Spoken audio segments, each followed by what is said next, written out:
Here we go. Episode 54 of the Hardline Sports Talk. And let me tell you, it is a big one. I am Michael Merlo. I am joined by John Michael Masiri.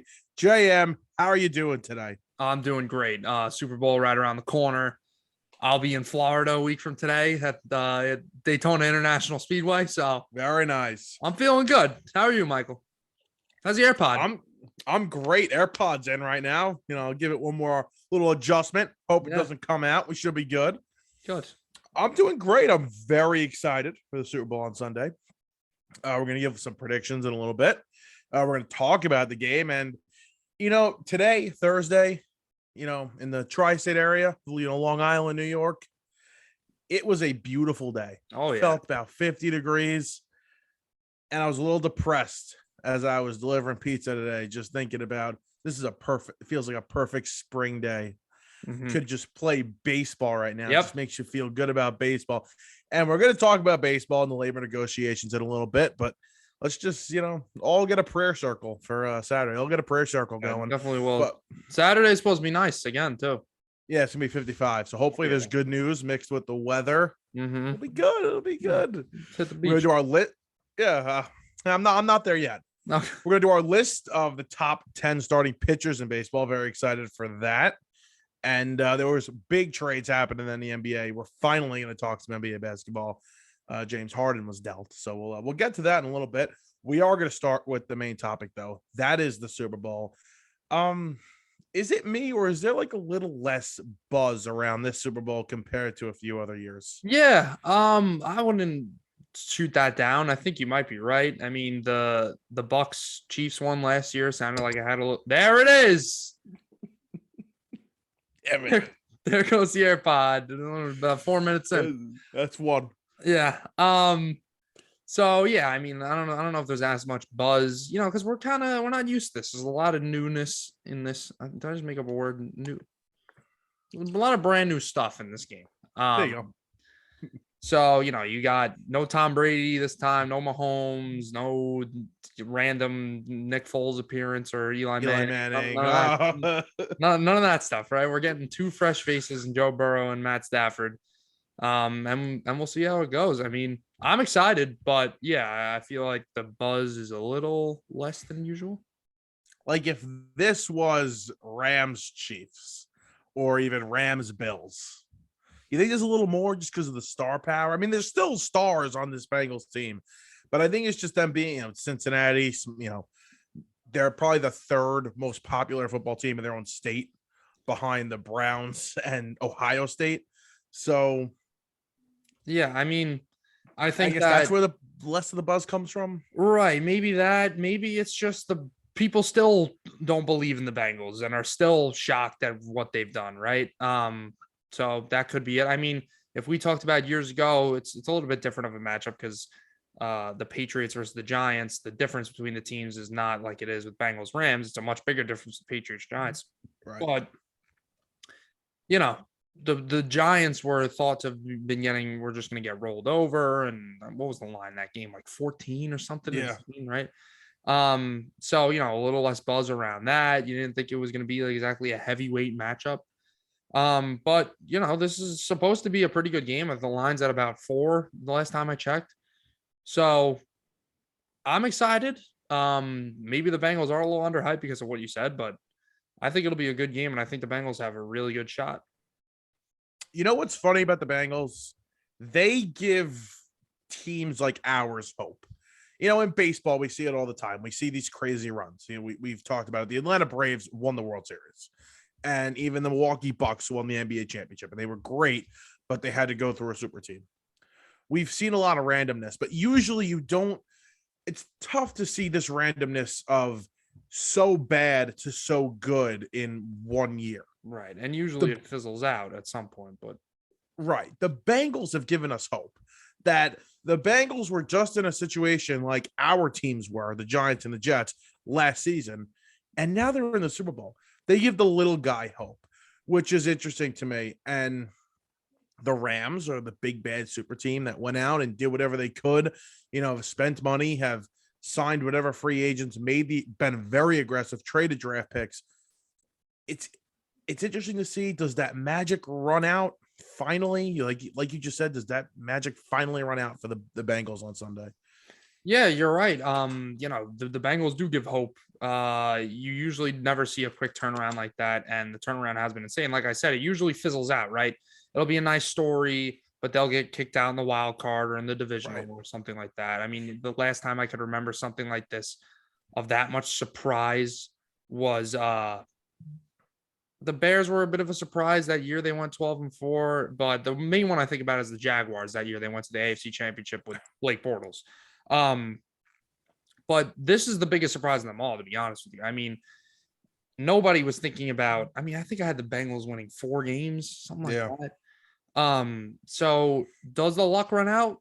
Who knows? I know one thing of the teams that do this, that go on the road and win and win and win in the playoffs in the NFL, they tend to have a pretty good record in the Super Bowl. So the odds aren't exactly stacked against them all the way. You know, they have like I said, they have a legit shot in this game.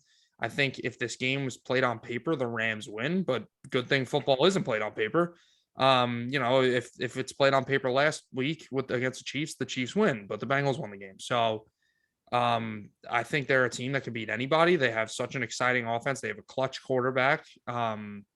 Those weapons could give the Rams secondary a problem. I mean, Jalen Ramsey's a hell of a corner, but he's not perfect. So we'll see. I think there's a lot of things we need to keep an eye on. I think the main problem, if I was a Bengals fan, that I'd be worried about is that pass rush of the Rams. Right. And we're going to talk about that in a minute. The mismatches in this game, because that's definitely the number one mismatch. What's interesting to me is that, what was I about to say? The teams that we see make crazy runs in the Super Bowl usually are very good defensively, and they're just a pain in the ass to beat, right? And I'm not taking away from this defense that the Bengals have. The Bengals defense has been underrated, this whole season, really. I mean, we talk about Trey Hendrickson all the time, the defensive end that wears no gloves, number 91, I think. And he's like top 5 in pressures this year. He had another huge sack number. He's been great. They're underrated, but they're not like carrying this team. And it's funny that it's the second-year quarterback. It's a bad offensive line. It's an pretty good running game. It's great weapons on the outside. It's almost like the opposite of how you want to build a football team. Right. And they're playing in this big game. They made this run. So obviously we're going to give predictions in a little bit, but you kind of touched on it. The mismatches in this game. You said it, I said it. The biggest mismatch to me is especially the interior defensive line going up against Aaron Donald, and then obviously on the corners you have on the edge you have Von Miller and Leonard Floyd going at those tackles. Yeah, and when we think about the Bengals offense, we think about Joe Burrow and Jamar Chase and all those guys, but a big part of their offense is Joe Mixon in that running game. So if that's not getting going, then that could pose a problem for them. I mean, then again, like you said, they've kind of took the script of how football games go and thrown it out the window, because they still find ways to win. Even if that running game isn't going well, Joe Burrow could very well go out and throw for 450 and they win this game. But, they don't want to have to do that. They want to be able to do whatever they want on offense. And Aaron Donald's going to make that a problem. But we'll see what happens. This offensive line has not been great. It really hasn't. You wouldn't think so. But Joe Burrow, I believe, is the most sacked quarterback in the NFL, if not second or third. And if he can't drop back and sit in that pocket for a little bit and let plays develop downfield, then it's not exactly like they're going to lose, but it's certainly going to be a lot harder to win. I think the Bengals are going to have to try and establish a running game early. If they can't establish a running game early, they're going to have to find something in the screen game. They've been very good with that. They broke off a big screen to Samaje Perine in the championship game for a touchdown. That's what really brought them back into that AFC championship game. They're going to have to run plays like that, especially to get them going early so that they can set up those bigger plays. I think that's going to be a massive key, but it's going to come down to, can you protect your quarterback? If they can't protect him, this is going to be a long one. We saw it last season. Yeah. You're right. I mean, we want to talk about Von Miller. A guy who's done this before, been disruptive in the Super Bowl, and is a massive reason for why the Broncos won that Super Bowl. And if he still amazes me that the Patriots lost to that Broncos team. Yeah, that was that AFC Championship game in Denver, right? In Denver, yep. Wasn't that like a really close? Wasn't it like 20-19 or something weird like that? It was low scoring, close game. Yep. Yeah. But yeah, I mean, if Von Miller and Aaron Donald are being very disruptive, you're right. It's going to be very difficult for them. But I think the Bengals know that. I think they're prepared for that, right? Their game plan, I'm sure, isn't centered around doing 7-step drops and throwing it 40 yards downfield every play. I'm sure they're working on getting the ball out quick and coming up with creative ways to diffuse that pressure, rollouts, whatnot. And listen, Joe Burrow, we think about, Josh Allen and Kyler Murray and Mahomes and guys like that who have this escapability and can get out of the pocket, throw on the run, get escape pressure. Joe Burrow is pretty good at that too. I know, he shouldn't get sold short on that. He's not just a rock in the pocket, a Big Ben type guy where he's just going to sit in there and throw the ball. He can move around a little bit. So you would take his over in yards. What's the over? Yards. I think like 24, maybe. Close. I'm retired, so I don't really think about that stuff anymore. You're not coming out for I think I'm gonna come out a little bit, but lightly. You to come out? No, take it easy. No, not like that. Yeah, I don't know. I'm not sure yet. All right. And you have no lean whatsoever? Oh, on the game? I feel like you're leaning Bengals. You're making it obvious. Are we giving our predictions right now? No, we'll save it. No, I'll give my prediction right now. I don't care. No, we're gonna save it because we got a couple of things to do. Okay. I want to talk about the legacies for a minute because Joe Burrow this is his second season. Last year, obviously, got shortened due to a torn ACL. He just won Comeback Player of the Year. Congratulations to him. I know that means absolutely nothing to him right now because there's one goal, and that's to win a Super Bowl. But he shouldn't take this lightly. All I've heard all week is that there is so much pressure on the Rams to get this done because they've gone all in. And yes, it's true. They've gone all in.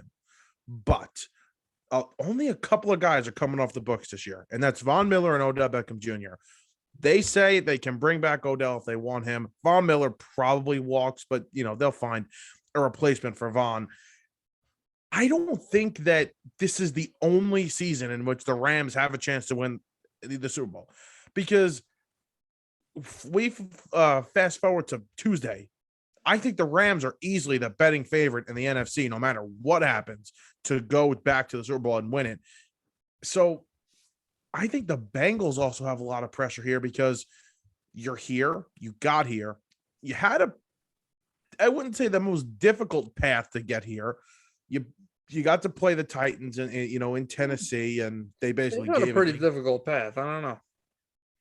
They were given a game in Tennessee, and they played the Raiders. And then going to Arrowhead is tough.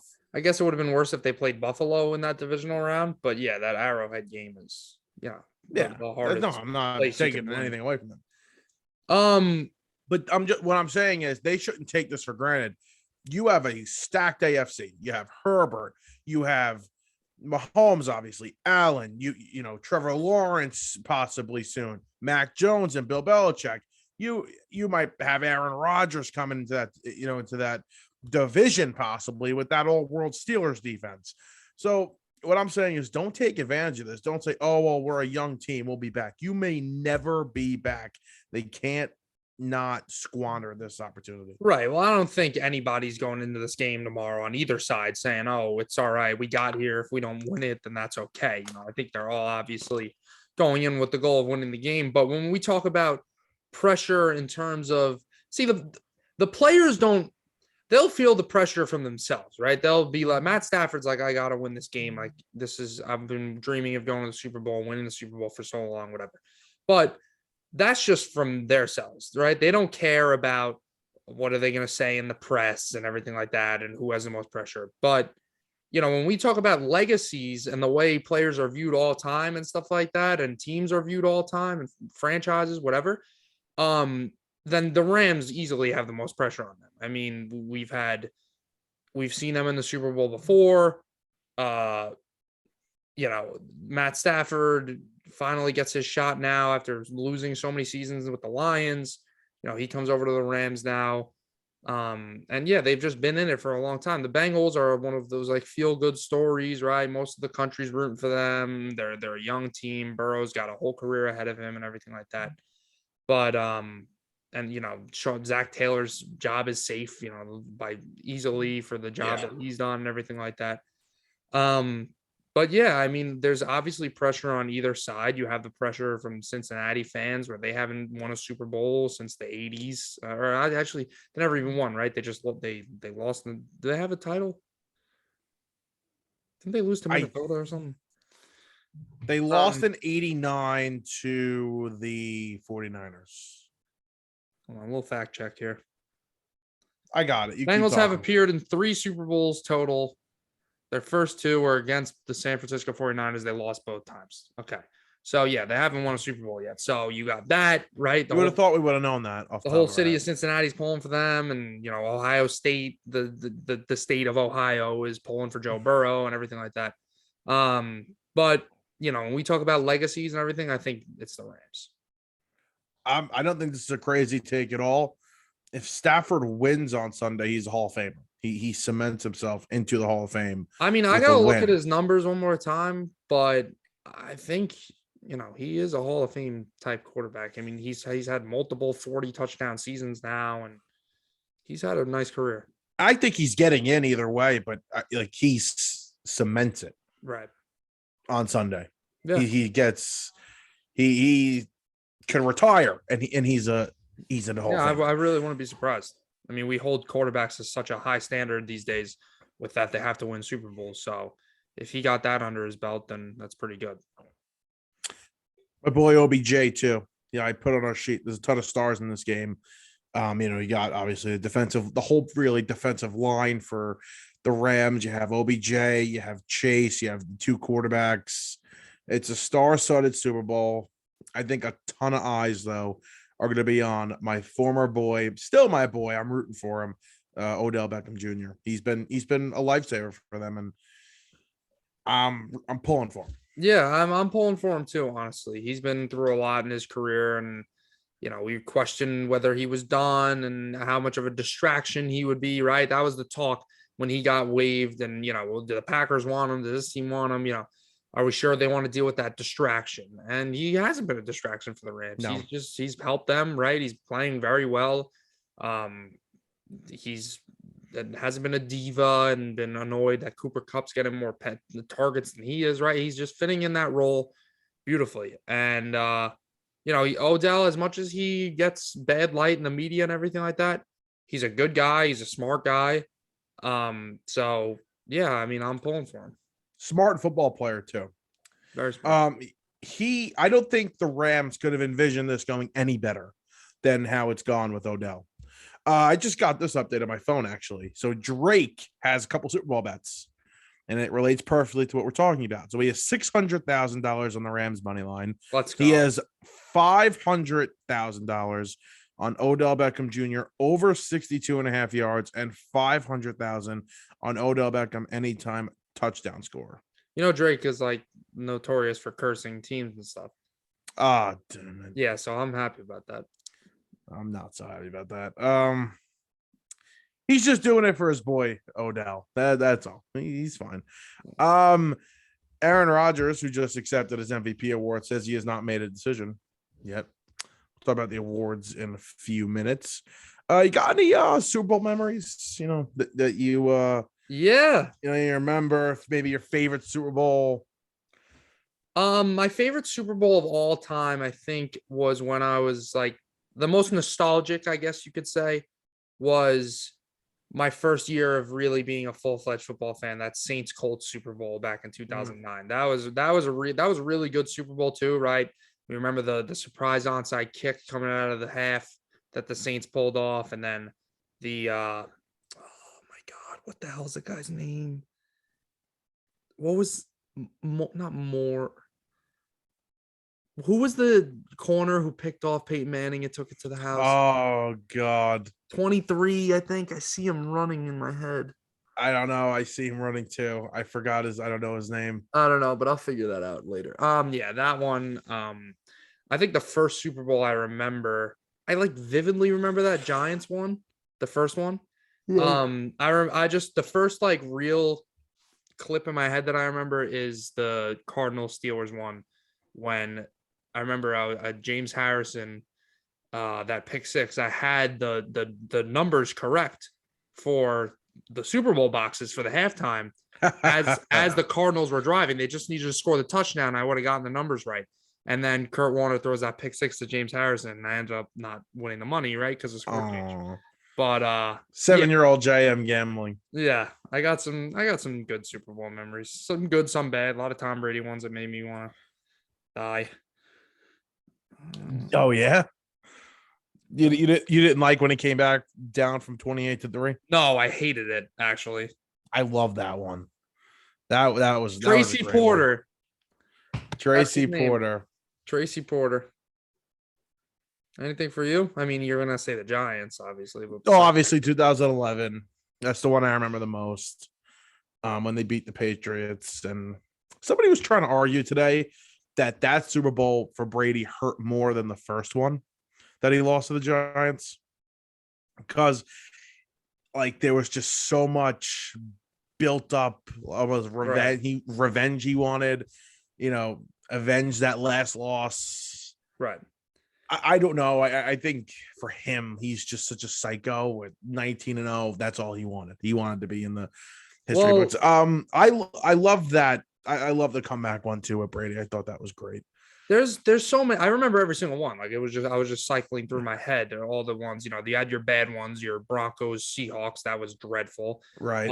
We haven't even talked about the Patriots Seahawks one. That was insane. I remember watching that was probably one of the greatest games I've ever watched. That was more painful to me as a Brady hater than the comeback one, because that was like, I can't, like they had it in the bag. I was like, I can't believe they just did that. And listen, I know some people might be listening to this and being like, oh man, this guy's just hating on Brady or everything.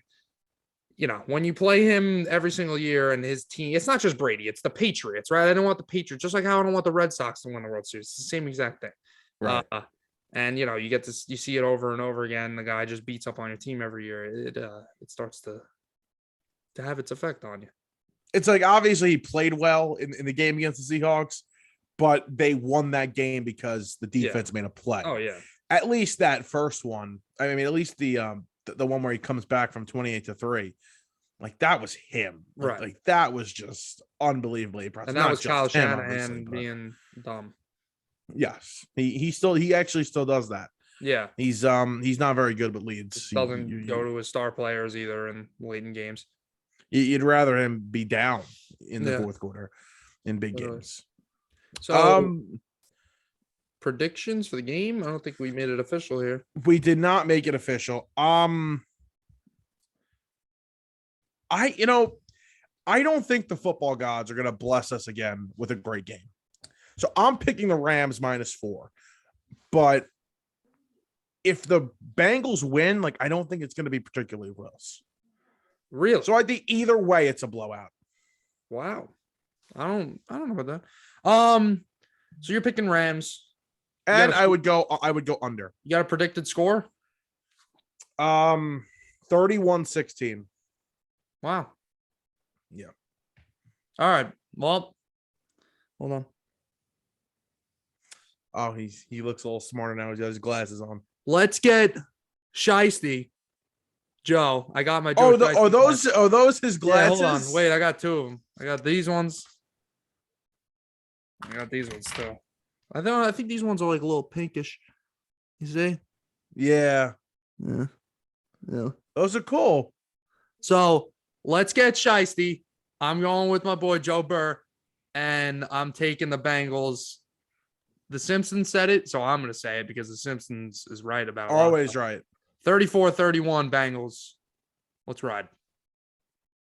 That's going to be the most bet on score, I bet. Like, when you go in and predict the score. Yeah. That one's going to be the most popular one because of the Simpsons now. Apparently the Simpsons, I saw it the other day. The Simpsons predicted the score of 34-31. I'm not going to lie to you. I made that prediction now. I got a couple of things coming on Sunday. I could go the other way. I don't know yet, but stick to your guns. Come on. I probably stick to my guns. Mm. I'm rooting for the Rams, so maybe it's a small wager, and I'll play with the props a little bit more. Yeah, no, that's what I want to do. I want this to be fun, not like I'm picking the Bengals. I'm stressing the whole game. But right. I just want a little fun props, Gatorade color, coin toss, all that good stuff. I got to DM the woman that's doing the national anthem as well. I always DM her before and after. Isn't it like the lowest it's been? It's 95 seconds, but she's apparently very quick. We'll see. I DM'd Demi Lovato once. I said, so over, right? And then she went under. And then I DM'd her cursing her out. She never answered me, but yeah. She lost me some money. This could I know you love this guy so much, the booth. This could be Al Michaels and Chris Collinsworth last game on NBC. Chris Collinsworth, I don't hate him. I think sometimes he starts just wandering about stuff, and I'm just like, what the hell is he talking about? He gets lost sometimes. And Al Michaels, I'm usually a big fan of, but he's been kind of bad lately for some reason. I'm not gonna lie to you. I usually love this booth, and they were not good this year. No, they were not good. But they're getting old. Both of them done. I think Michaels is gonna leave for I'm almost positive he's gonna leave for Amazon, because now Thursday nights are gonna be strictly on Amazon Prime. Right. So I think they're gonna pay him a bag for a couple of years, and he's gonna go over there and do those games. Get that money. Go get that money. Listen, Jeff Bezos got it all. He's just throwing it at I'm happy it's not Romo, though. I don't know. I got a little tired of him. Enough. Well, he doesn't really stop speaking at all. So yeah. Oh, geez, Jim. I don't know. It might be a run to the left. He's entertaining. Come on. He is. But in this postseason, I'll give you that. He said some stupid shit. I'm picky. I'm very picky. Oh yeah, you're picky. Like I feel like I haven't come on our podcast and been like, oh, I love this guy. Such a good announcer, right? It's tough. It's a lot of criticism when you're an announcer, but he's not hard. He's not the worst. It's a tough job. Yeah. He's all right. So like one thing that really made me mad was when Allen was it was late in the game in the divisional round, and Allen, they were going back and forth touchdowns, and it was about to be a big play, and he goes, "This is a career-defining moment for Josh Allen." Right. This is gonna make or break his Hall of Fame, stature. Come on, Tony, you gotta know better. Yes, of course, it's a big game, but come on. Yeah, no, that's like trying to find a big call and there's nothing there. Exactly. And there's so many other things you can say because it was such a huge moment. You could say like this is the biggest moment of Josh Allen's career so far. Like that's fine, right? But a career-defining moment. Yeah, I don't know, he had a career-defining moment earlier in his career when he dropped the snap. That was what's funny when they lined up to kick the field goal, the Bengals, it was a short one. It was like 30-something yards. They were talking about the things that could go wrong. And he actually said, he brought it up like, well, if he's got to make sure he catches that snap and places it. I'm like, oh, here we go. PTSD. Yeah, PTSD is right. We gave our prediction for the game.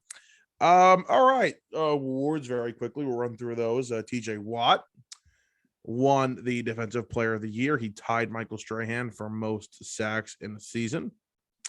Jamar Chase, Offensive Rookie of the Year. No surprise there. Same thing with Micah Parsons. Micah Parsons is going to be a tough one for me for a really long time. Defensive Player of the Year? Offensive Player of the Year? Did they say it? Chase, yeah. No, Offensive Player of the Year. Oh, Offensive Player of the Year was Cooper Kupp. All right, good. It should be. Jamar Chase, and obviously you said Micah Parsons. That Micah Parsons can be a problem for the Giants for a while. Yeah, but he's funny. He's funny. I was watching some of that Pro Bowl stuff. He was making me laugh. He's a funny guy. He went on like a question and answer thing the other day. Yesterday, he was like, "The NFL isn't that hard." He's just going off, talking his shit. Yeah, don't get a big head there, buddy. Chase was the underdog up until the last couple of weeks of the season. Everybody was going to say Mac Jones, but then Chase was just going crazy and Jones slowed down. And I still think while he was the underdog that he should have won it because, just because the quarterback's having a pretty good year, you have a receiver who's, catching touchdowns left and right, and he's a stud. Yeah, Rodgers MVP. It's a shame that he's got a lot of MVPs, but it's a shame he didn't make it to the Super Bowl this year. Yeah, it's good. It's good. We'll see what happens with him next year. Stafford could tie him. I swear to you, I feel like we've had this show for almost a year now. We gotta keep track of that. What was our first episode? Like March 9th or something? I don't know. In March. We gotta have like a later in March. I don't know. We'll have a little 1 year thing. I don't know. Party. But I feel like we've literally since the first episode, we've been talking about Aaron Rodgers and what's it gonna be next year? And who's he gonna, is he gonna leave? Is he gonna retire? Is he staying? So I'm kind of tired of hearing about it. The dog, though. I'm really tired of hearing about the dog. Yeah, how does he feel about it? Yeah, and then defensive player of the year. You said TJ Watt tied Michael Strahan's record, but he really beat it because, that Michael Strahan sack against Brett Favre was BS. I would never want that. Like, I'd rather just not break the record than Brett Favre drop back, fall to the floor, and me touch him. And it's like, I'm a sack leader. I'll take it. I'll take it any way I can get. Pause. I'll take the record any way I can get. Come on. Mm-hmm. That's also the boy there, Michael Strahan. What else? What else award was there? Mike Vrabel. He won Coach of the Year. Well deserved. Congrats to him. And like we said before, Joe Burrow, comeback player of the year. It's tough to spend so much time on one game. I know it's the big game.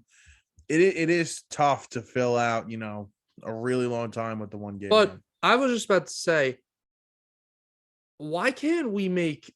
I get the whole regular season thing. It's a regular season award, but like Zach Taylor really should be the coach of the year. Right. Now that his team got to the Super Bowl, like that's amazing.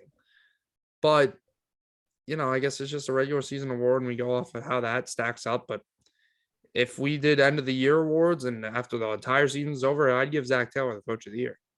Most likely. I don't think you're crazy, especially with what he's had to deal with. Oh, yeah. Getting here, it's you're probably right about that. Thank you. All right, so we got our predictions. We're all set, and we're excited.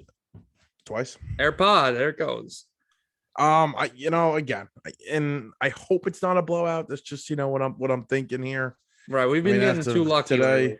We have been getting real lucky. So we'll see what happens. We're going to take a break. We've got some NBA to do. We've got our list, the top 10 starting pitchers.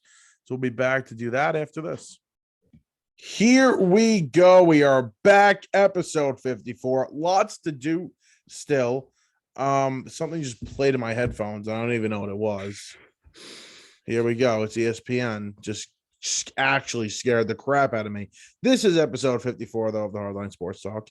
And we have got our top 10 starting pitchers in Major League Baseball. We have big trades in the NBA that happened today at the trade deadline. The Nets have lost 10 straight. The Knicks did nothing. We're going to get to all that. Don't worry. NBA, we're NBA, what's the word I'm looking for? Yeah, I mean, come on. There's nothing I don't know in the NBA. No. We're also going to talk a little bit about what's going on with the labor discussions in Major League Baseball. But let's start off with our list, top 10 starting pitchers in baseball. I am going to go first. 10th on my list to start us off, Lance Lynn. Love me some Lance Lynn. You know why? Big guy. Seems like he's your average Joe. Yeah. He's the one that screams, right? Or is that Hendricks? Or both of them scream while they're on the mound. Hendricks is like a screamer. Liam Hendricks, the closer for them, for the White Sox. I'm almost positive Lance Lynn's like very animated on the mound as well. But let's talk about Lance Lynn. He came in third in AL Cy Young voting last year at a 2.69 ERA, 157 innings pitched, 176 strikeouts. He was hurt, a little banged up during the year, but I mean, he's been impressive. He has a 161 ERA plus in 2019. He had a 141 ERA plus, and he finished 5th in Cy Young voting. So, I mean, he's kind of been underrated. That was a nice catch, too. That was good. Yeah. Lance Lynn's had a nice little late part of his career here. You know, he was with the Yankees a couple years back, and he couldn't really do that there because Larry Rothschild is a moron. Yeah, God forbid. Yeah, good for him. He had those nice years in Texas, and now he's doing well in Chicago. So, good for him. But he ain't on my list. So, Okay. I had him at 10, took him off. He'd probably be 11 or 12. But I'm going to start us off with somebody you might not have seen coming, but I'm a huge fan of this guy. And he's on a team who has probably the best 3 starters in baseball. I'm going with Freddie Peralta of the Milwaukee Brewers. Wow. A guy who bursted onto the scene last year. He was mainly a bullpen guy for the start of his career. He's 25 years old. He made the All-Star game for the first time last year. Started 27 games, 144 innings in those games, and 195 strikeouts, which is an impressive number. A 2.81 ERA, a 0.97 WHIP, and a 152 ERA plus. So I like what I see out of Freddie Peralta. He's got some nasty stuff. He's one of the best strikeout pitchers in the league. You look at his career. I mean, obviously, his numbers are a little inflated from the being in the bullpen, right? Bullpen guys tend to get a little bit more strikeouts than starters, but a 12.1 career K per 9, and his K per 9 last year was 12.2. So that's pretty true to his performance now versus then. Freddie Peralta is a young guy. He's the number 3 starter on this team, which is insane to think about.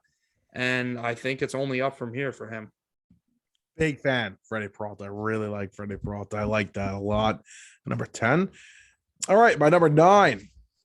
Got Robbie Ray, AL Cy Young Award winner, the new Seattle Mariner. It's crazy that you got the AL Cy Young Award winner, so low, but he was, there's a lot of really great pitchers in the league. There's a lot of guys, in my opinion, I think you're going to agree, that are better than him.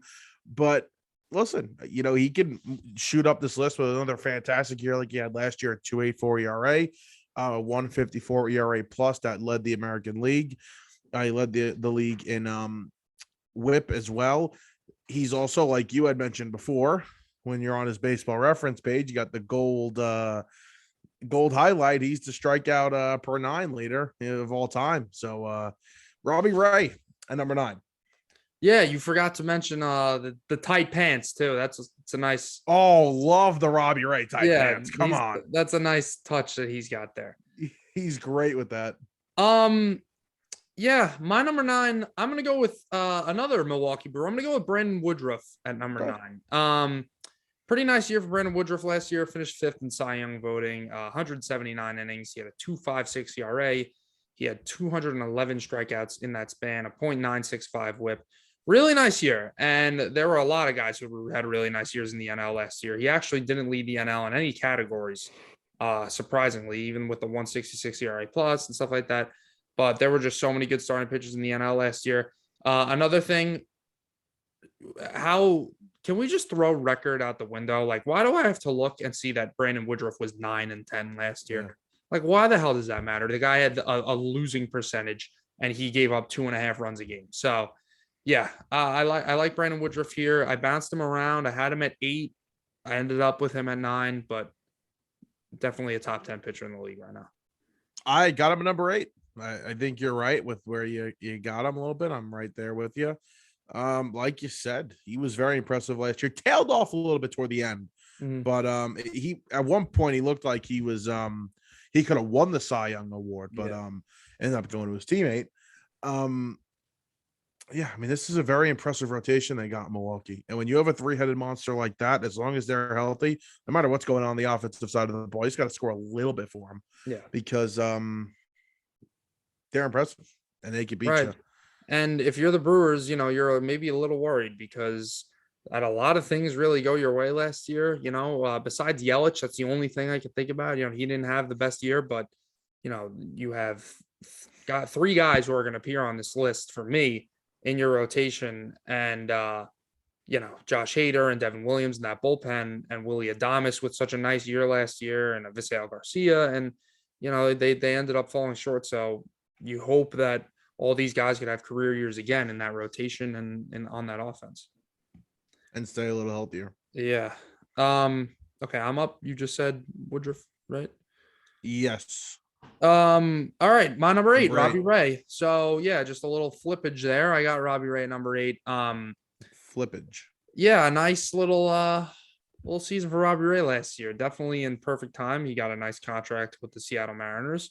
Yeah, led the American League in ERA and innings. He led the MLB in strikeouts. He also led the American League in ERA plus, in WHIP. So a really nice year. You said it, all-time leader in strikeout per 9, which is funny. It bounces around. Yu Darvish had that title for a while. That there's just so many great strikeout pitchers in the game now. So yeah, I mean, Robbie Ray, he dealt with that whole command issue his whole career. That was kind of the scouting report on him. He had good stuff, but he walked a lot of guys. I mean, I'm looking at these numbers in 2020. Listen, smaller scale, but a 1.5 walk strikeout to walk ratio. That is absurd. I mean, crazy.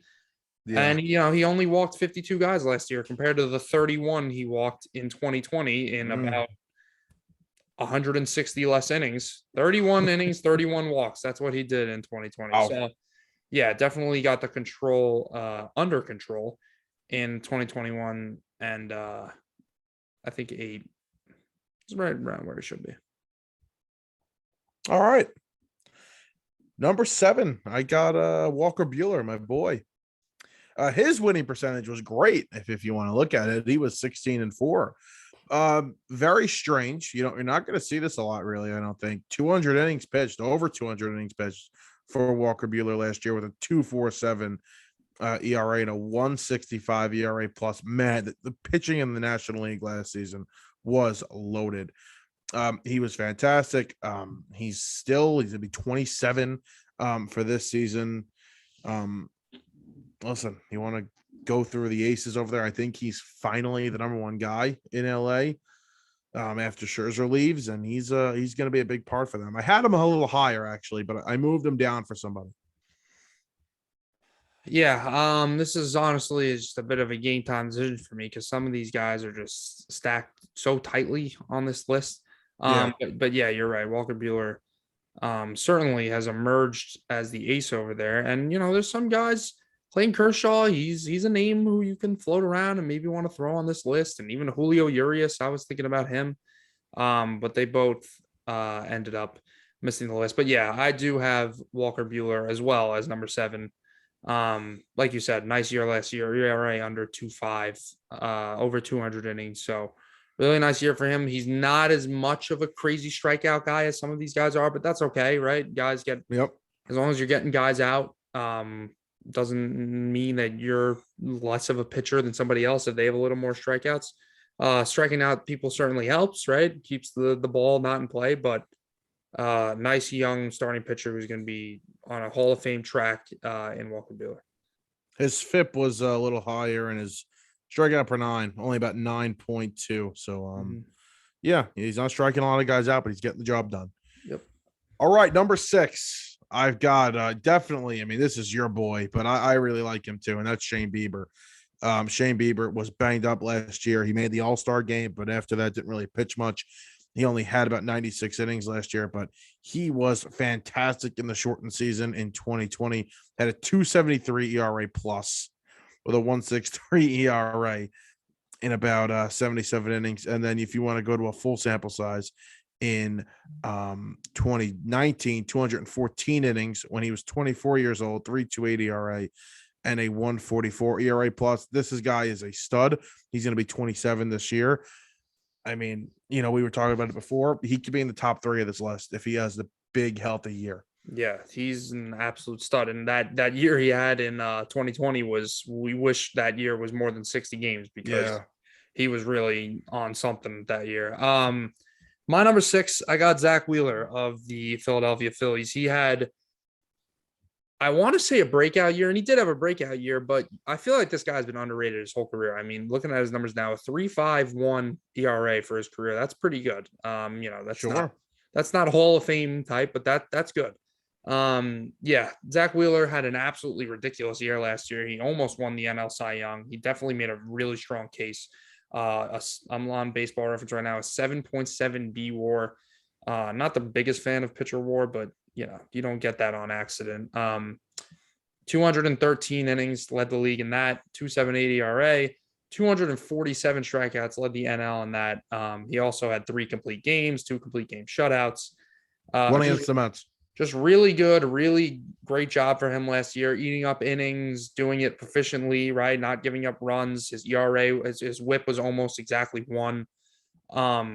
Really, really nice year for Zach Wheeler. And I really don't think it was a fluke. I mean, we look at 2020 in 11 games, he had a 2.9 ERA. Strikeout numbers were down from what they were this year. But I think that's about what he is, right? He may have peaked a little bit with the strikeouts, but some guys get better over time. I think he's just a really good pitcher who I could definitely see staying on this list after next year. I got him here at number 5. And obviously, Zach Wheeler's pitched for my team. And I was a little upset when we let him walk. I thought the money was crazy, but I wanted him back in some capacity. But he's on a bargain right now. I agree with you. I don't think this is a fluke. I think this guy's legit. Like, I think he's the real deal. He's going to be 32 years old, but we've seen guys, especially later in their careers. You look at DeGrom, and he's seemed like he's getting better, and he's a little older than Wheeler. Wheeler's velocity is going up as he gets older, and his stuff is getting nastier. His slider is just about as good, not as good, but right there on the level of DeGrom's. It moves, and it's 95 plus. He is fantastic. He's scary. I think the Mets, well, I mean, it's not the same ownership, but the Mets are going to be kicking themselves. Steve Cohen's going to say, why didn't I buy the team a year earlier so I can bring this guy back? Because he's nasty. And he's 5, and I think he stays on this list. And he might be on that same track as DeGrom in terms of, like you said, getting better as he gets older. The velocity's going up. So, they have a pretty similar pitch repertoire. All right, my number 5. We're doing a lot of flip-flopping here. Mine's Shane Bieber. Yeah, I'm a big fan of this guy. He's always been a high strikeout guy, right? We were just waiting for him to, get that ERA down a little bit. And in 2019, he had a really good year. His ERA was in like the low 3s.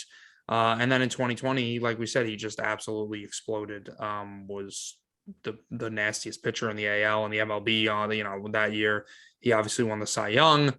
And he, like you said, he had a shortened year this season, but he was having a pretty good year. 134 strikeouts in 96 innings. Definitely was on pace to put up really good numbers again. I'm looking at these. Might have won a Cy Young.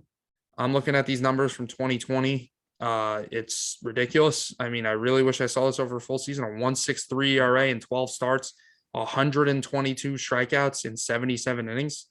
You take that game started, right? 12 guys usually start at the most 32, 33 times a year.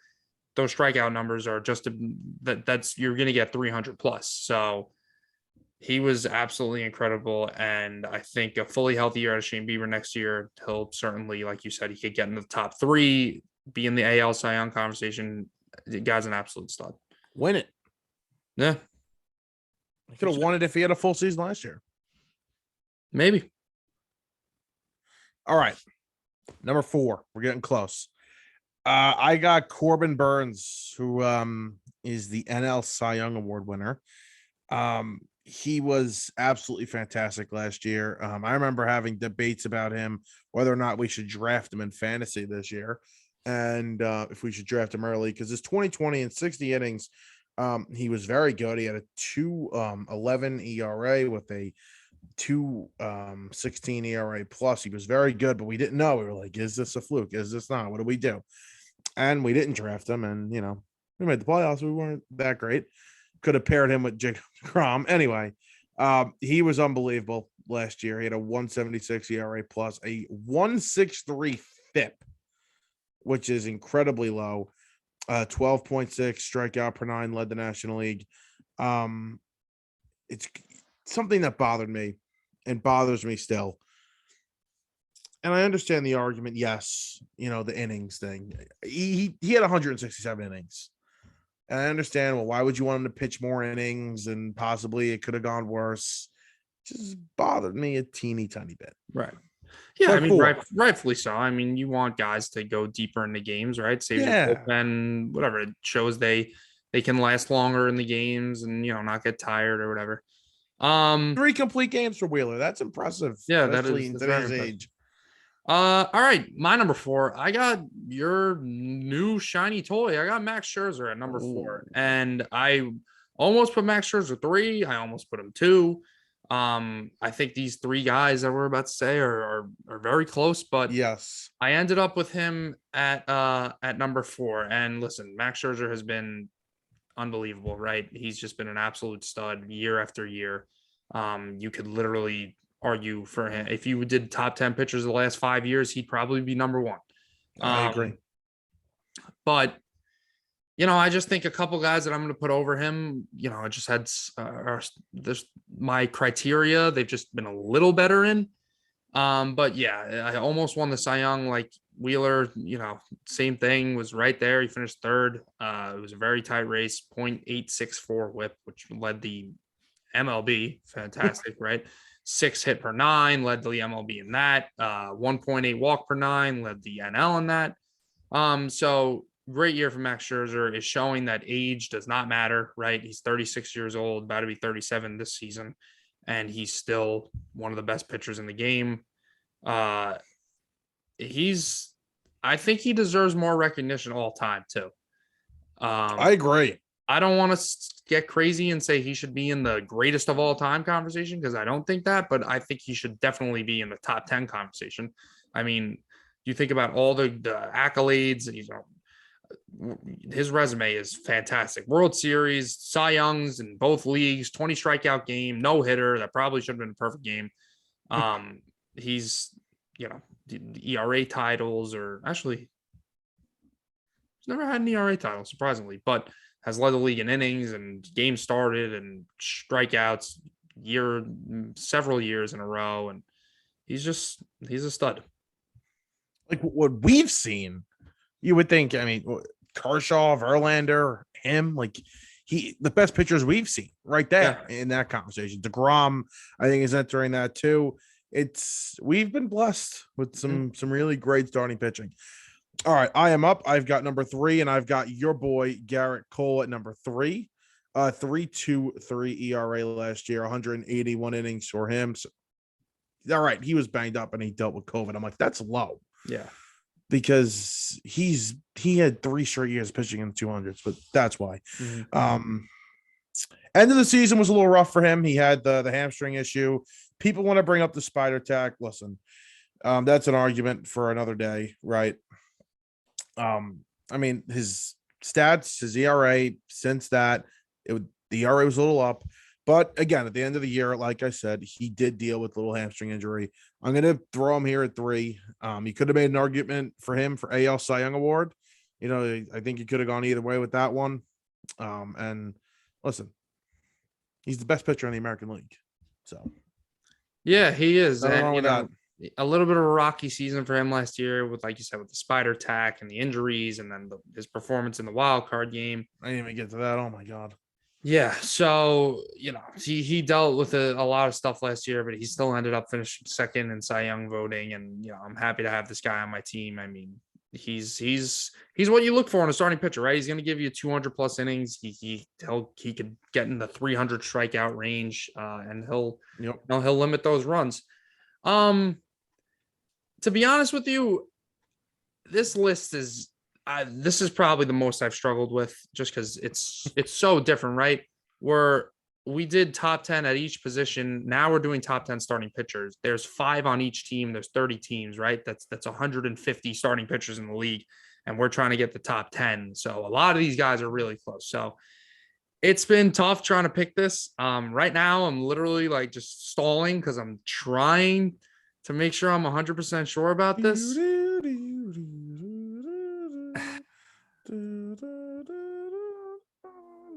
I'm going to go Garrett Cole number 3. Wow.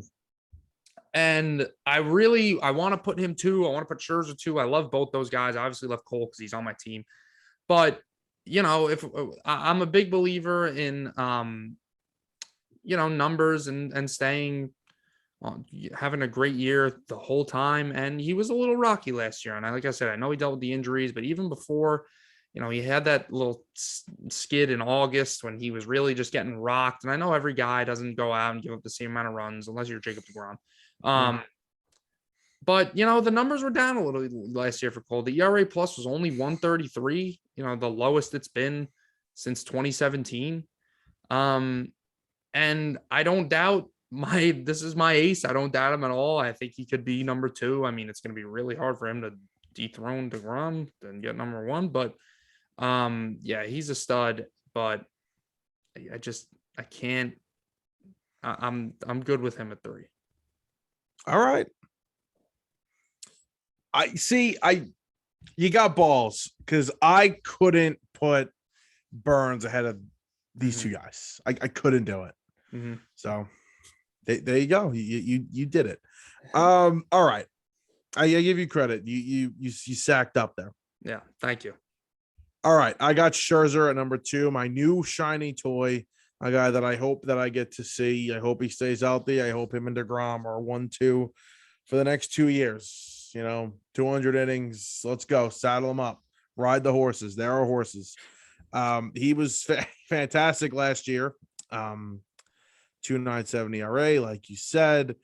Where's his ERA plus there? 166. He was fantastic down the stretch for the Dodgers last year. A 2.08 ERA plus in 68 innings for the Dodgers. 180 innings, which is a little low for him. But they skipped a couple of his starts, in the second half. And he actually was not happy about that. He says that's what led to him not being able to take the ball in game 6 of the championship series last year. He says he's always ready to go every 5 days, and that kind of screwed him up a little bit. We'll see what happens. I think he's going to be fully healthy and ready to go, but I got Max Scherzer there at number 2, and I still can't believe he's on my team. Yeah, I mean, guy's a dog. There's no doubt. And he loves dogs, loves animals. Him and his wife, they have like this big charity for dogs. Good guys. I mean, yeah, I think you can guess by now. Corbin Burns is my number 2. And, I've put some guys, Zach Wheeler had a fantastic year, but I didn't let him get in the top 5. And, you might question that, say, well, how can you treat Wheeler like that? But then Corbin Burns has one good year. Corbin Burns had an absolutely insane year last year. And, we have talked about how 2020 is a bit of an anomaly and whatnot, and not to weigh on it too much, but it matches up with the way he performed in 2021. So I am going to count it to some degree. A 2.43 ERA last year led the MLB in that. 176 ERA plus led the MLB in that. 1.63 FIP, you talked about that, led the MLB in that. Something insane to me is the way of what we see in baseball nowadays and the way runs are scored. He had a 0.4 home run per 9 last year and a 0.3 in 2020. He is absolutely excellent at keeping the ball inside the ballpark. That's 7 home runs in 167 innings, right? That's 28 starts. He gives up a home run every 4 starts. That's absurd. A 6.88 strikeout to walk, that led the MLB. A 12.6 K per 9, that led the MLB. So he's got it all. He really just has great stuff. He was a reliever in the beginning of his career, like a lot of these starters are, right? Not everybody comes out as a starting pitcher. Sure. And he definitely had a rough go of it in 2019.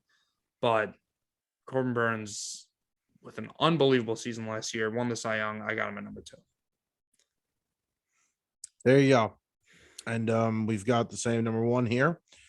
Jacob deGrom. Whenever I'm feeling a little down, I go and I look at his baseball reference page. And I remind myself that he plays for my team. I'm looking at 2020 right now, and I know we always talk crap about it. And Bauer was fantastic that year, but deGrom had one bad start in Philly. One of his worst start in 3 years in Philadelphia last year, and basically took him out of the running for the Cy Young. He would have won 3 straight Cy Young awards. Yep. He gets hurt last year, and I pray every day that he's going to be okay and ready to go. But you brought it up before we started. His ERA plus, in 192 innings last year was 373. Anytime you have a chance to watch this guy pitch, whether you can go to the game, whether you can watch it on TV, you do it, because he was on a tear, especially last season, just an historic tear. He's number one. Yeah, love him to death. I remember, I think his ERA plus was in the 500s at one point. Yes, it was. Yep. So, yeah, do we think that if he played the full year, that would have happened? No. Would have loved to see a full year, though, last year. I don't think it's crazy to say that ERA plus would have finished in the 200s. But, yeah, Jacob deGrom, the guy is, like you said, he's an absolute stud. How many years is that in a row now? That's 4 years in a row now with an ERA under 2.5, which is, and then that's just very hard to think of that's even possible. Back-to-back Cy Young Awards, 2018, 2019, finished third, like you just said, in 2020, and he would have won it this year if he hadn't gotten hurt. He's amazing. He really only needs 2 pitches. He throws gas. I think what really separates him is he obviously has great stuff, but something about his delivery or the way his ball spins or something, guys have talked about it. Facing DeGrom, it feels like the ball's going 110. It just has a certain deception to it, and the run on it really just sneaks up on you. So, yeah, you guys are definitely lucky to have him. It's kind of crazy the way his career has gone, because we didn't really see this, right? We were talking about him and Harvey and Syndergaard, right? Who was the number one? And I don't think a lot of people were picking DeGrom to be the number one guy. And we obviously know how that has ended up, but he really is in the conversation, as he'll be in the conversation in that Kershaw conversation if he keeps this up. He's only played 8 years, but he's got a 2.5 ERA. That's fantastic. He was always really solid. I always really liked him. Harvey was my guy, but I always liked him better than Syndergaard, DeGrom. Mm-hmm. So it was interesting how it came to be. If he stays healthy and he keeps on this run, do you think he's in the Hall of Fame discussion? Yeah, when do you get ready for that? Everybody has their different criteria. Some people say, give me the best 7 years of his career, right? What is he, a Hall of Fame type guy? I think if he were to retire today, yeah, he'd be a Hall of Famer. A Rookie of the Year, 2 Cy Youngs, a third place Cy Young voting, 4 All-Star games. Yeah, he's a pretty good hitter too. That's that goes along to the radar. Although that doesn't really matter anymore, that's a perfect segue. Right after we read our list, that was a perfect segue. Look at you. Yeah, I try. All right, let's read them off quick because we do want to touch quickly on the negotiations. I got Lance Lynn at 10, Robbie Ray, Brandon Woodruff, Walker Buehler, Shane Bieber, Zach Wheeler, Corbin Burns, Garrett Cole, Max Scherzer, and Jacob deGrom at 1.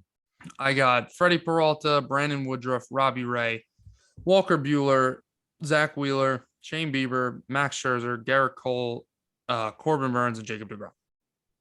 There you go. Top 10 starting pitchers. Are we doing relief pitchers? Yes, we are doing relief pitchers. And then overall top 10 players. And then overall top 10. Yep. So 2 more to go. Maybe by the time we're done, we'll have a season ready in place. Maybe. That'd be nice. All right, let's talk about that very quickly. Rob Manfred had his press conference today. Says he is not delaying spring training. Says he hopes this next offer, which will be made to the players in a meeting on Saturday, will be helpful. They say it's good faith, and it's touches every core economic issue. Let's just pray to God that's what he says. He says that it would be catastrophic if they don't start the season on time. But they did agree to a couple of things. One is the universal DH. One that just I did not see at all until a couple hours ago was there's a draft lottery now. Yeah, I did not see that. Yeah, like the MLB draft is such a big deal in the first place, but yeah. Listen, these negotiations, we know how they went in 2020 when they were trying to get on prorated salaries and start the season on time. It's definitely a headache, right? Listening to all the headlines, we just want baseball. Yeah. And this guy Manfred, listen, I'm a big criticizer of him. And I know that he works for the owners. He's not like the president of the MLB, right? He reports to people, right? Not everybody reports to him. Right. But he's still not a very bright guy. Like, he says stupid things all the time. Obviously we think back to the stuff with the Astros when that whole it's just a piece of metal thing talking about the World Series trophy. That was a real great quote. And now, like, he's even saying stuff, and representatives are coming out and are like, oh, well, he actually misspoke. He didn't mean to say that. He meant to say this instead. So, like, what is he, like a puppet, and he can't talk on his own?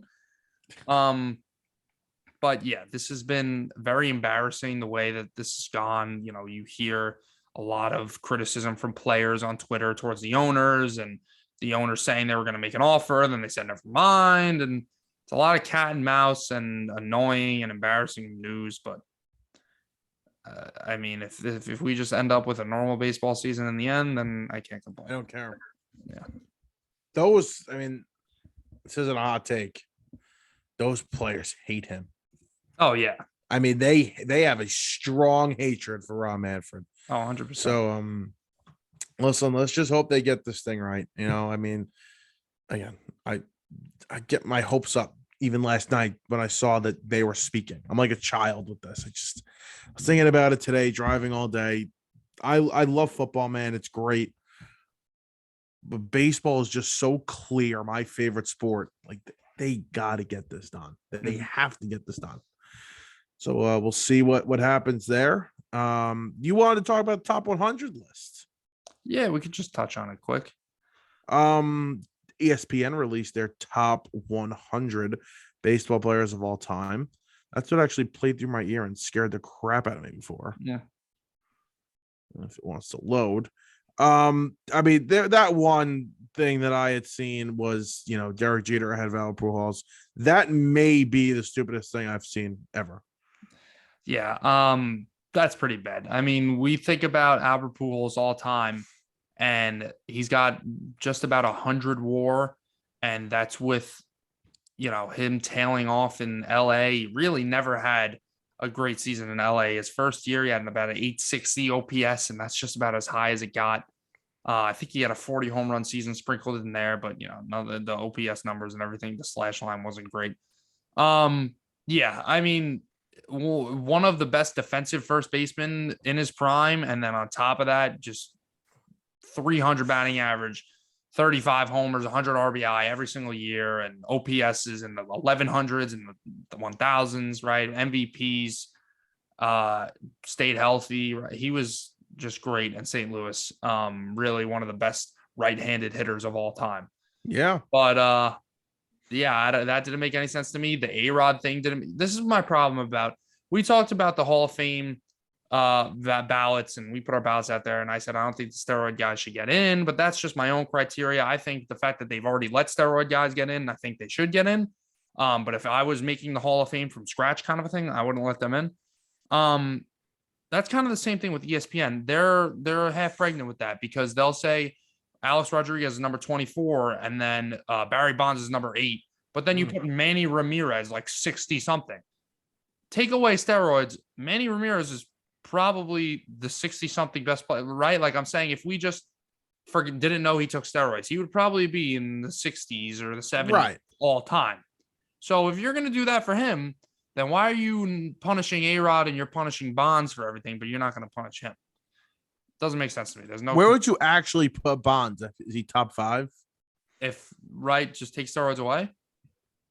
Like, no, just who cares? Right now. Like right now, who cares? I mean, top 3 maybe. 1. He's 1. I'd put him 1. Yeah, I mean, he might be the all-time WAR leader. He is the all-time home run leader. He's got 7 MVPs. Yeah, I mean, I think he's 1.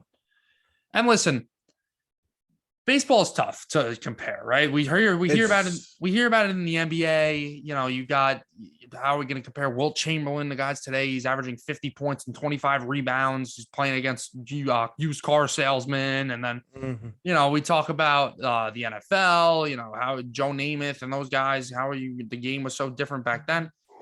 It's the same thing with baseball, right? I think we just need to compare eras. The color barrier still existed at that time when Babe Ruth was playing. Right. And, you had guys, the Negro Leagues was a thing. They weren't playing yet. Guys from the Dominican Republic, the Cuba, wherever, Japan, right? It was all just a bunch of American, like, white guys playing baseball. And, there's a lot of talent that has come into the league since then, because people play baseball all around the world. And, we've seen some of our greatest players of all time are from around the world. So I think that it's really tough to compare those eras. You have guys who were throwing 560 innings. Like, what? Like, they're throwing every single game, 82 miles an hour, spitballs and stuff. Like, it's just completely different. So, yeah. It's almost impossible to compare somebody from, from Babe Ruth's era to Babe Ruth is using like a 50-ounce bat. Like, what?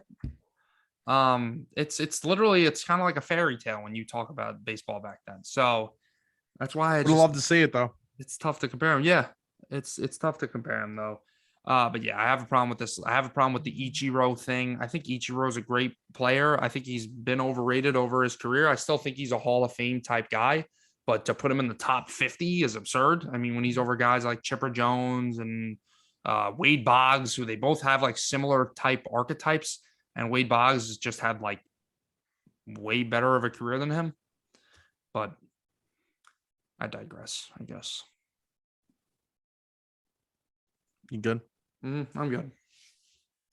I can't even load it up. Whatever reason, my computer is being stupid. Right. But yeah, there was a lot of issues on that list. And we have a slower day. I definitely think we can dissect it. But we do have to talk about the NBA, because there was a bunch of trades that happened. And we're not even going to talk about all the trades. We're going to talk about one major trade that happened and a couple that didn't happen.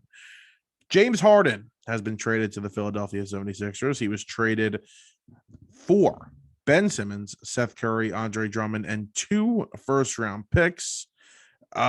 Listen, just going to say this. My AirPod's about to fall out. I thought that the 76ers did well. I also think the Nets did well. Nobody has to win and lose. There doesn't have to be a clear loser in the trade, and I don't think there was. Right. Because when you think about what the 76ers gave up, they never had Ben Simmons. Right. It's not like you were losing anything when you just lost the $30 million off of your, cap for the next few years. So what you really traded was Seth Curry, who was a nice player, but you're not losing sleep over it. And you lose Andre Drummond, who's a backup center that you could find, who was playing well for them, but you could find a backup center to play behind Joel Embiid. That's not difficult. And then 2 first-round picks. We've seen how they've screwed up first-round picks. It's nothing. So they didn't give up much, and they got a guy that maybe tailing off a little bit, but still a star in this league, a legit scorer, and a guy that can run that offense. Yeah, I don't really disagree with you there that, Ben Simmons, who knows that guy, he's had a rough go of it lately, and, obviously hasn't played this year, and last year had a rough season. And he plays a little bit of a different style of basketball than we're used to, right? He's a 6'8" or whatever he is, 6'10". I don't even know how tall he is. Point guard. 6'10". Yeah, point guard, plays fantastic defense, but cannot shoot whatsoever. Isn't even a great scorer, really. He's a decent slasher, but we see him really just trying to pass the ball out and just play good defense. And yeah, we obviously know about the free throw shooting difficulties. And then, yeah, Harden, it's weird. A lot of these NBA stars, there's problems that arise quickly with these superstars, and that's what happened with Harden. I mean, he was begging to leave. So, yeah, I don't think it's a bad trade for either side. Seth Curry is a good player. He's not a complete guy. He's more of just a scorer and, spot up shooter kind of guy, but he's one of the best 3-point shooters in the league. And I said Seth, right? I didn't say Steph. Yes. Okay, I said Seth. And then, yeah, the draft compensation and everything like that. I don't think it's a horrible trade for either side. The Nets need to figure out what the hell they have going on right now. I mean, 10 losses in a row, and they're 3 games over 500. It's very weird. You never see this. But Yeah, I mean, surprising. It happened very quickly with James Harden. I mean, they traded for him last year. Yeah. And James Harden has now forced his way out of 2 different franchises in 2 straight years. He didn't want to formally request a trade from Brooklyn because he didn't want to, he didn't want to face the backlash, but he was essentially screaming to get out of Brooklyn. He did not like it here. Him and Kyrie Irving did not like each other. That is factual.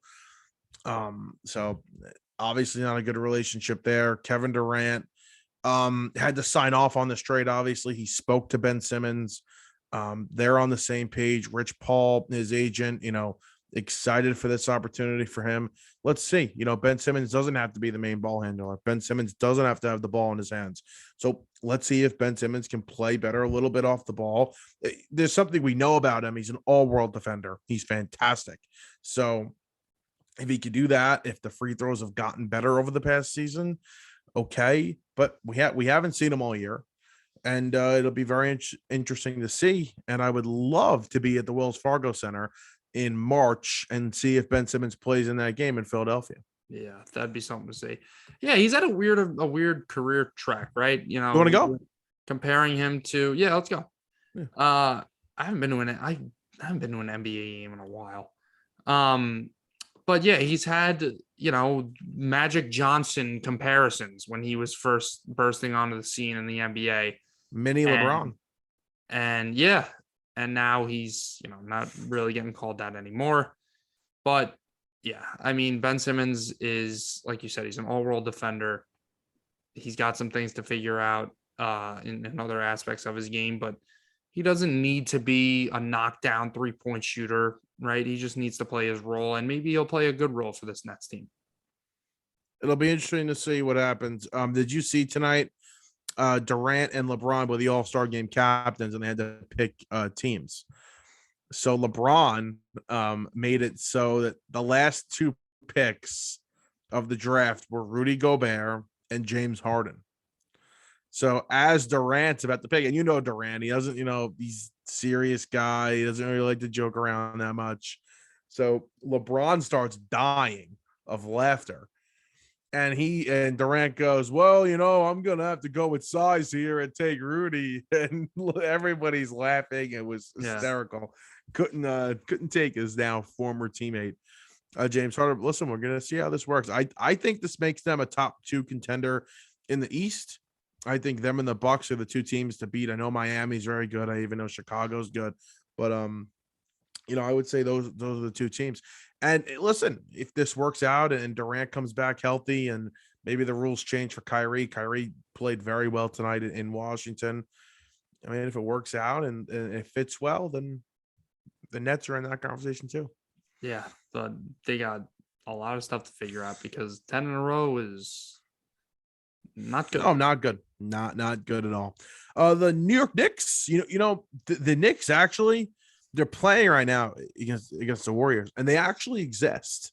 They're a team. They play in the most famous arena in the world, basketball team, and they've just become this irrelevant team again that nobody cares about because they have nothing.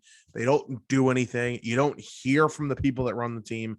They are just irrelevant now. Yeah, there's been a lot of dysfunction this year. You're hearing rumors that nobody's on the same page with Sean Marks and Worldwide West and Tibbs and Scott Perry. Nobody's on the same page. Did I say Sean Marks? Yeah, Leon Rose, you mean? I'm sorry. Yeah. Sean Marks, former Nets guy, right? Still Nets GM. All right, good recovery. Yeah, but surprisingly, they're winning right now, the Knicks. But they stay put at the deadline. There were a lot of talks about Randall on the move, and we hear stuff about Damian Lillard. I'm just convinced Damian Lillard's going to be a trailblazer for life at this point.